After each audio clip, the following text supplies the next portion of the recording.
आपको लिए चलते हैं IBM7 माइक्रोसॉफ्ट एनालिटिक्स सेंटर, जहां मेरे सहयोगी भूपेन चौबे आपको बताएंगे 91 सीटों की अहमियत और पिछले चुनावों से अगर हम इनको कंपेयर करें तो किस तरह की स्थिति और किस तरह की तस्वीर बनती नजर आ रही है। भूपेन के पास चलते हैं सीधा। जी भूपेन।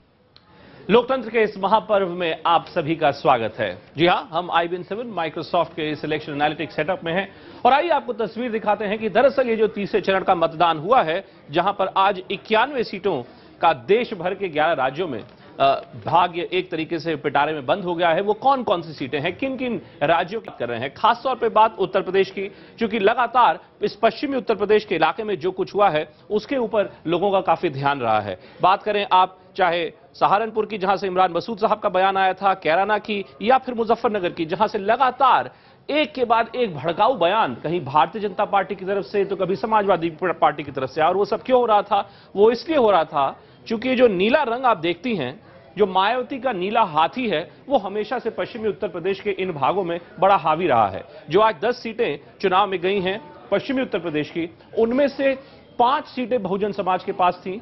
बाकी जो 5 सीटें बचती थी उनमें से 3 सीटों में बहुजन समाज पार्टी नंबर 2 पे थी और 1 सीट में बहुजन समाज पार्टी नंबर 3 पर थी, और उसका फासला काफी कम था अगर आप नंबर 1 और नंबर 3 की बात करें तो। उसके अलावा चुनाव हुआ आज खास तौर पे राजधानी दिल्ली में 7 सीटें दिल्ली में भी जहां पर चुनाव हुआ, उनमें से हमने देखा चाहे कपिल सिब्बल की सीट हो चांदनी चौक, जहां से हमारे आशुतोष जो पुराने सहयोगी थे हमारे, और अब चांदनी चौक से कपिल सिब्बल और डॉक्टर हर्षवर्धन को टक्कर दे रहे हैं, वो यहां से लड़ रहे थे।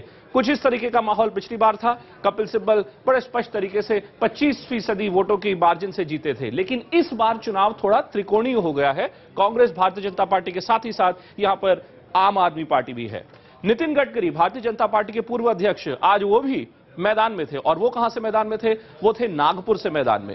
नितिन गडकरी साहब आज नागपुर में पहली बार अपना चुनाव लड़ रहे थे और पहले लोकसभा चुनाव में ही वो अपनी ओर से पूरा प्रयास कर रहे थे कि कुछ न कुछ वो अपना हुनर दिखाएं। ये सब वो सीटें हैं जो आज महाराष्ट्र में तीसरे चरण के चुनाव में गई थी। पिछली बार वहां पर विलासराव मोतेमवार बड़े ही स्ट्रॉन्ग कैंडिडेट हैं। ये देखिए, भारतीय जनता पार्टी के कैंडिडेट और विलासराव मोतेमवार के कैंडिडेट में कितना फर्क था, मात्र 3%।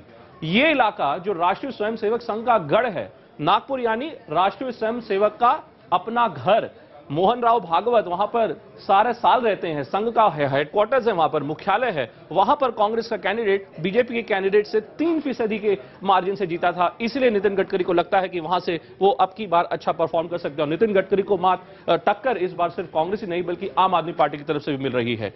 और वहां से अंजलि दमनिया जी जो आम आदमी पार्टी की हैं वो लड़ रही थी।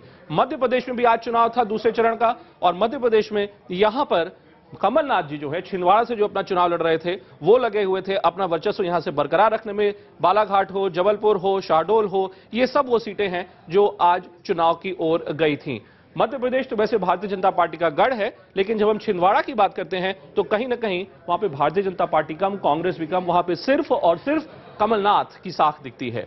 आज जो कुल मिलाकर समीकरण बनता दिखता है, उसमें एक बात तो स्पष्ट हो जाती है, वो ये कि जिस भी पार्टी का पलड़ा इन 91 सीटों पर भारी रहेगा, वही पार्टी 16 मई को मुझे लगता है हंसी खिलखिलाती आपको ज्यादा दिखेगी और बाकी पार्टियां शायद थोड़ी रुआंसी दिखेंगी।